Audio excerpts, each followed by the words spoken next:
Po sa mga first time, bakit good morning? Sabi ng first time, nakakain na ba yung speaker? Kasi good morning ang bati. Sa business po kasi, according sa mga Chinese, pag sikat ng umaga, ng araw sa umaga, may dalang bagong pag-asa. Kaya always good morning. Yes. Ang Chinese lang good morning yan. Hindi sila bumabati ng good evening kasi tulog na yung negosyo. Tulog negosyo. Loki negosyo. So, dapat laging excited, laging may pag-asa. Yes! Lahat tayo palakpakan po natin kasi may pag-asa po tayo. Siyempre, welcome muna lahat ng first timer para sa inyo ang event na ito. Yes! Kaya, mamaya po, huwag kayong uuwi na hindi kayo nag-fill up ng application form. Kasi automatic, hindi kayo makakalabas sa mga pinto ng 5 nakalock para ma-unlock 170,000. Therapy. Yes man talaga. Kahit hindi mo sabihin, malalaman nyo rin yun. Importante, sinabi ko na. Pag inalaman nyo pa, alam nyo, ang kakausap sa inyo, St. Peter. Ito pala si Deo Sampaga, dating pedicab driver po. Hindi ko ako nakalabas sa GMS, sa BCB, hindi ko. Muntik na, kasi nagsaray. Nagsaray may bilis. So, i-acknowledge po muna natin ang ating mga team elite. Siyempre, wala tayo dito kung wala sila. Tama po? Yes. Sila po yung dahilan bakit ang Philippines makikilala sa buong mundo. Yeah. Ang Riway. Yes. Dahil sa mga team elite, sila ay may kagagawan. Bakit mababago ang buhay ng buong Pilipinas? Palakpakan natin ang ating team elite, Pegasus Sermon Ondo. Ma'am Iping Galang, team elite, Phoenix. Sino pa malit ang ating team elite Pabo? Ma'am Lani. Si Ma'am Lani. Ma'am Domingo. Si Sir Erosto. Yan. Yeah. Si Sir Jun. At Team Supreme Pegasus. One. Ma'am Shane. Ma'am Shane. Welcome po. At siyempre yung aking sponsor. Si Ma'am Luz Miguel. Kasi wala ako dapat dito kung wala siya. Lahat ng team elite, Pabo, 1 star, 2 star, 3 star. Ayan, si Ma'am Aubrey kilala sila. Palapang ko natin. At si Ma'am, kalimutan ko pangalan. Ma'am Karen. Si Ma'am Karen. Monoceros yan. Monoceros. Si Jun. Si Ma'am Susie. Palapang ko natin. Sir Jun Caro. Sir Jun. Pinakapugay lang ng Mindanao. Emily Pabo. Yan. Siyempre, lahat po tayo dito, palakpakan natin. Bakit tayo nandito? Answer prayer po yan. Kasi nakarating po tayo dito. May blessing na naghihintay po sa atin. This year, 2025. Naniwala ka lang. Ako po, na-invite ako dito ng isang naalala ko na wala naman ako sa prospect list niya. Tapos, kasi wala nga siyang plano na invitahin ako.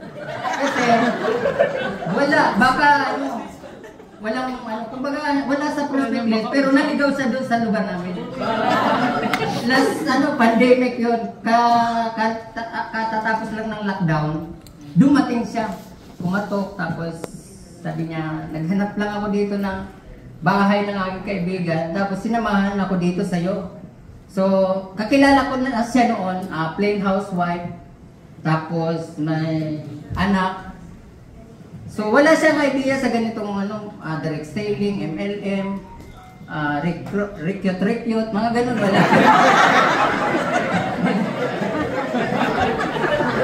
So, pagdating sabi niya, Deo, kamusta? Siyempre, sabi ko, ito, okay naman. Hindi tinablan ng virus. So yun, sabi niya, bukas, punta tayo sa MOA kasi may kainan. Libre, sagot ko na. Sabi ko, oh, big time. Bakit ka na magpapakain? Sabi niya, actually, punta ako dito kasi yung aking classmate, nandyan lang pala sa kabilang kanto nyo.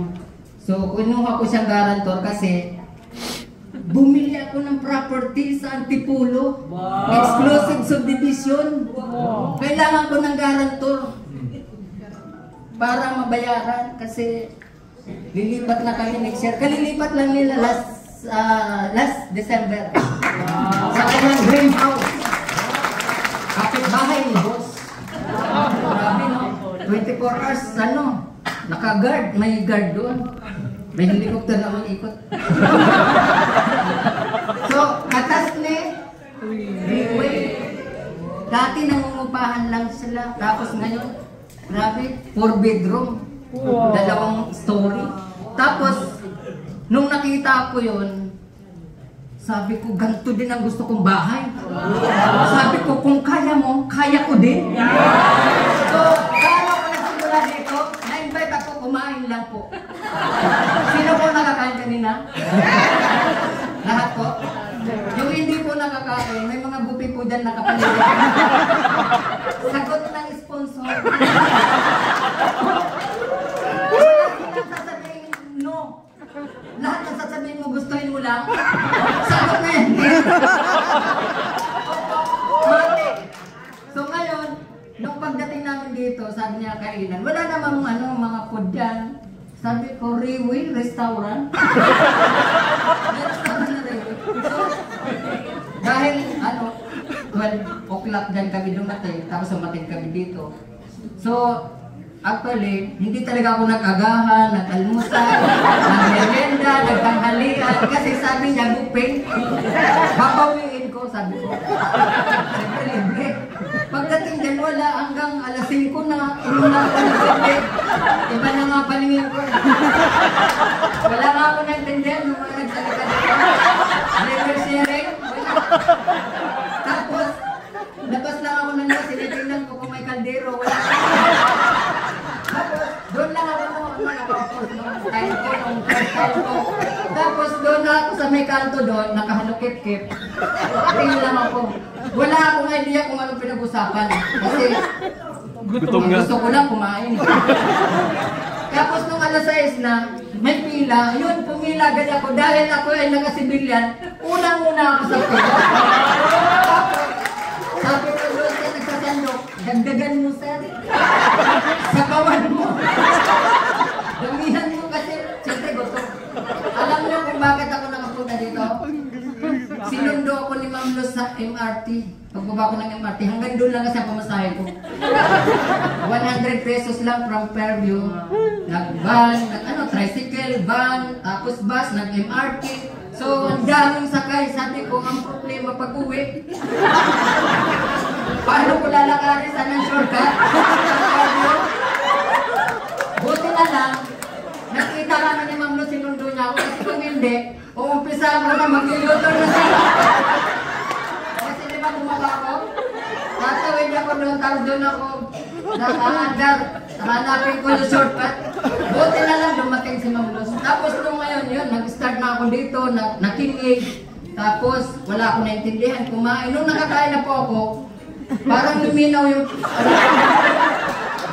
memory. Tapos sabi ko, ano ba pinag-usapan doon? Kasi wala naman ako naintindihan. Ano bang product dito? Paano dito kikita? Kasi nung time na yun, wala akong health issue.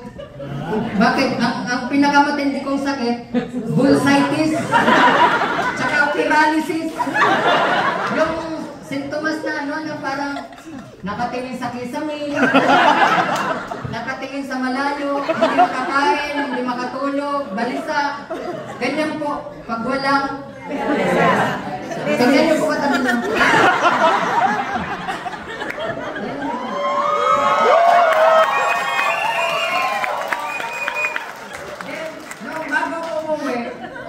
Siyempre, ang dami kong tanong. Sabi ko, bakit nakaitim sila? Tapos, may mga pin-pin dito. Sabi ko, ano yan? Makahinti ba yan? Forest Law. Angels, ganyan. Sabi niya, hindi ganyan ang Rayway. Naka-attire. Sabi ko, gusto mo ganyan? Kasi bakit? Lagi lang ako naka-t-shirt. Tapos, mga 10 tuwalya ang nababasa sa likod ko. Kasi maghapon ako nagpapadyak ng pilikap sa monumento. Alam niyo ba yung monumento? Sa monumento sa Caloocan. Doon sa palengke. So, ulitan lubos ako, kaya ako nagpunta ng Manila. Gusto ko mag-aral. Kaso, pagdating ko dito, yung mga kapatid ko, ultimo pambili ng bigas, tapos ulam, wala din. Paano ako mag-aaral? Tapos, nung naka-enroll naman ako sa Malabon, tuwing pumapasok ako, high tide. Nung naligo lang lahat ng classmate ko, high tide na, ganito na. Tapos lahat umihi. Katulad na teacher, wala na tayong pasok. So laging ganun, sabi ko, paano ako matututo dito? Pag natuto ba ako dito, mangingisda ako? So sabi ko, hindi na ako mag-aral. Ako yung kung kayo, yung iba dito nagtapos, ako tinapos ko talaga. Tinapos ko. Sabi ko, marunong na akong magsulat at magbasa. Pwede na.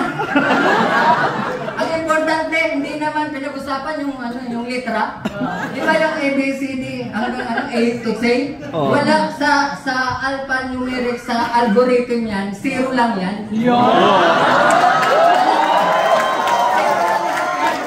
Alam yung pinaka-best na number. Yun yung minister ko lang, yung number. Kaya nagpinikap driver ako. Araw-araw ko nagbibilang. Pero puro piso-piso. Isang tabo. Maghapon, yung pag namasada ako ng madaling araw hanggang alas 10 ng gabi, isang tabo yung aking inuwi, barya. Magdamag ako nagbibilang. Magdamag pala ng numbers. Kaya yun lang yung hanggang sa napadpad sa kung saan trabaho, tapos napunta nga ako dito. Ngayon, nung nandito na ako, bago ako umuwi, sabi ko kay Ma'am Luz, paano dito kikita?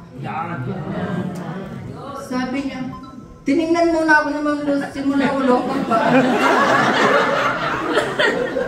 Sabi niya, tapos, parang lumaglag yung mga balikat mo na. Kasi nung pumunta sa bahay, hindi ka nga naalok ng tubig, kasi wala kami tubig. Biskuit, wala. Tapos sabi niya, sigurado ka. Sabi ko, paano kikita dito? Ano ba yung produkto dito?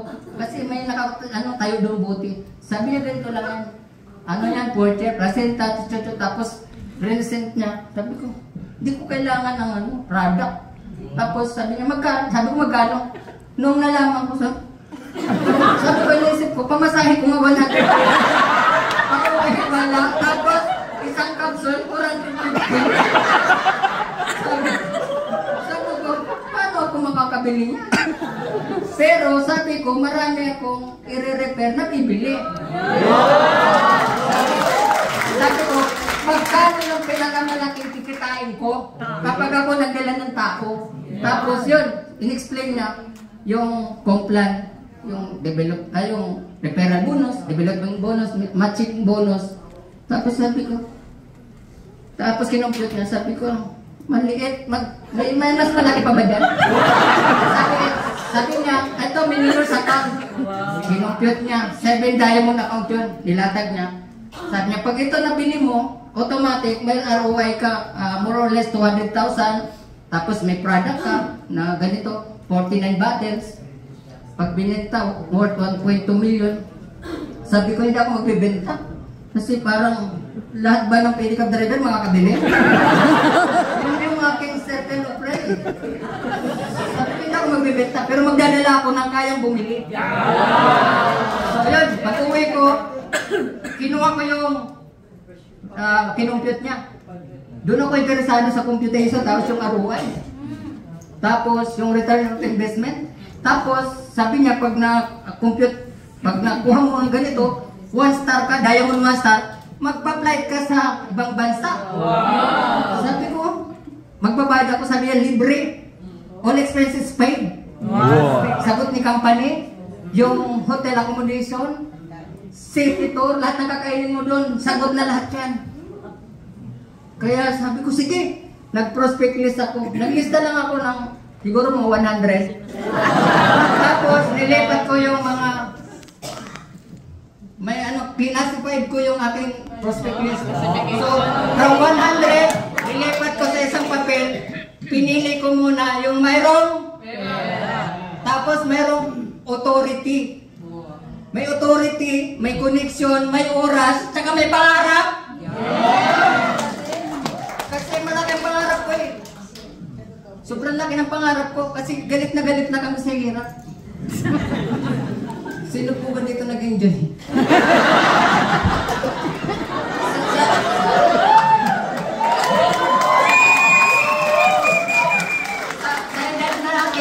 Nagbibiro pa ba tayo?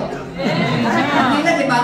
So ngayon, nilista ko, lahat ng nilista ko, inuna ko may pera, tapos pinag-text ko, pinagtatawagan, hanggang sa, nakukulitan sila yun, binabagsakan ako, tapos yung hindi na ako sinasagot, tapos may kinulit-kulit ako, 2, 3, 5 na nagre-reply, tapos sumasagot, ayun, hanggang sa nadala ko kinabukasan dito. Pinuntahan muna namin sa office, tapos dinala namin dito kasi nakulitan sa amin. Tapos pagdating dyan, nagutom. Kasi sabi ko, sagot ko pagkain. Pero alam mo, wala akong pambili kahit yung snowbird. Sabi niya, tara punta tayo. Pagdating dyan, alas 12. Tapos, Biyernes yun eh, kasi kinabukasan, di ba? So, tahimik. Sabi ko, Ma'am Los, alam na this. So, tapos si Ma'am Los naman, kinuntak din ng aming sponsor, si Ma'am Cyril, si Sir Joel. Tapos dumating, sabi ko, yes! Tapos umakyat kami din sa Alba. Sa Alba, sabi ko maganda doon, overlooking, stress-free, habang sumusubo, nagkukwentuhan. Tapos, order kami. Sabi ko, bahala, order kayo, ako bahala. Tapos, order, nasa 15,000 ang bill. Tapos, yung bill na yun, ginanong ko, pinintahan ko, tapos dumaan sa ilalim ng lamesa. Kung dumaan kay Ma'am Los, papunta ka Ma'am Cyril, kay Sir Joel, tapos diretso sa cashier. Bayad. Tapos, sabi ko, dalahin natin sa office, kailangan makita nila yung millionaire's account. So pagdating dyan, sabi, ang ganda ng product mo. Tapos may mga testimony may pinakita. Tapos magkano naman ang dyan, paano kitaan? So doon kami na gano'n, sabi ko wala naman ditong option na iba eh, kundi millionaire's account lang. Nilatag ni Ma'am Los. So yun, agad-agad ay nag-purchase ng 3 sets. Wow! Tapos kinabukasan, bumili ulit ng 3 sets. Wow! Kasi hindi pwedeng i-encode yung more than 4. Kasi maraming waiting si upline, remember, flashing. So, tatlo-tatlo lang ang encode. Pero ang good news, wala akong account. Kasi hindi ko can-afford nga yung isang capsule. Sabi ko, good news to. Hindi pa ako na-encode. Sabi ko, Los, paano gagawin natin? Tapos sabi ko doon sa investor, Ma'am, actually, ka-attend ko lang kahapon. Paano kayo ma-encode? Hindi talaga kayo ma-encode kahit magkano bilhin nyo, kahit ubusin nyo ang stock room dito. Hindi kayo ma-encode kasi hindi pa ako na-encode. Wala kayo pag-inutuhan, hindi kayo inutuhan. Sabi niya, sige, walang kung bahala. I-encode kita ng silver. Tapos sabi ko, sige ma'am, i-encode nyo ako ng silver, ibalik ko sa yung product. So, in-encode ako ng silver, in-encode yung 3 accounts. Tapos, kinabukasan pagbalik nila, i-encode ulit yung 3. May dinala din akong retired na dating director ng Napupur. Tapos, nagka-travel lang siya. Tapos, may vertigo siya. nung pinainom ko kagad, kasi wala akong product, sabi ko, Ma'am Luz, may product ka dyan? Sabi niya, mayroon. Actually, hindi akin to. Akin na, buksan ko. Pinainom ko. Nung pinainom ko, 2 capsule, in just 3 minutes, sabi niya, ang ganda ng product nyo. Kasi, ang tagal ko nang may vertigo, ngayon lang ako nakaramdam ng ganito. Sabi niya, saan ang office? Dinarado ulit ako dito. Bumili din agad on the spot ng 3 sets, tapos kinabukasan 3 sets. 2 araw lang, at 3 araw. Diba, bago iningkod dito, iningkod ko muna yung isang account na Diamond. Diba, bumili siya ng 3. Ginamit ko isa, 2 muna. Kinabukasan, nag-ingkod ulit siya ng 3. Pumasok yung W, dinagdag ko. Pwede, 3 days, Diamond 1 star. Sabi ko, paano ko nagawa? Kasi ginusto ko lang. Kasi wala akong pwedeng tanungan na kaya po ba Riwi? Nakita ko lang, sabi ko, may mga nakatungkod nga doon, kaya eh. May mga wheelchair nga doon, kaya. Sabi ko, kaya ko din. Kasi mas malakas nga ako pumadyak eh. Kung takbuhan nga, kaya kong takbuhin hanggang Fairview. O sino nalaman? So, ibig sabihin, kaya ko kasi nagawa nila. Sino ba si Sermon? Nag-tinglet Pegasus. Superman ba si Sermon? Diba, 2 lang din ang mata niya, kung bilang siya, 2 kamay, tapos, nagawa niya. Kaya din natin, tama po? So, ang good news, in just 3 days, nag-qualify ako ng free travel, chartered flight. Doon ako award. Ang good news, requirements, booster. Nagpa-booster ako. Good news. Nagkaroon ako ng aneurysm, mild aneurysm. Eto, actually hindi na din pinapakita kasi bawal na. Pero ito, pakita ko lang sa inyo, sekreto lang to. Kasi kung pinakita dito baka masilip ng mga pharmaceutical. Bawal. Ito, namaga ko yung mukha ko. Yung trigeminal neuralgia or mild aneurysm, namaga daw yung aking ugat na kasing laki ng straw ng soft drinks, naging kasing laki na ng benching ko. Tapos, kunti na lang, puputok na. Pag lumaki daw ng kasing laki ng 30 centavos, kaso walang 30 centavos na po. Buti na lang!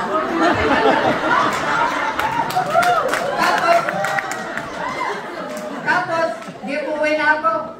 Kasi pag nagpa-compile ka doon, paglabas, abo. Pagpasay, sabi nyo, pagpasay, ubo. Paglabas, abo.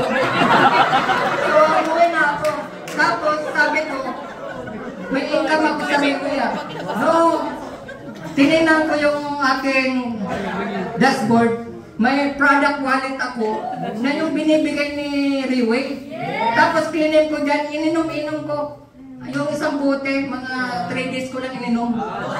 After 3 days, back to normal, wala na. Pagbalik ko doon sa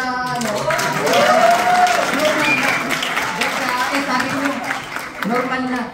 So yun yung aking product testimony. Tapos yung yung anak ko na more than 10 years na may severe allergy, pag kumain siya ng chicken, alimango, yung haircut, saka yung chicken joint. Namamaga ko, tapos puputok-putok, nagtutubig, tapos pati ko na, namamatay. 10 years, more than 10 years po yun na pabalik-balik kami sa dermatologist, yung kanyang pediatrician. Ang reseta lang ay maliit na ointment, tapos sabon. Hindi gumagaling. Ito po, klinim ko yung ating bote dyan, pinainom ko sa anak ko. Yun, after 1 week,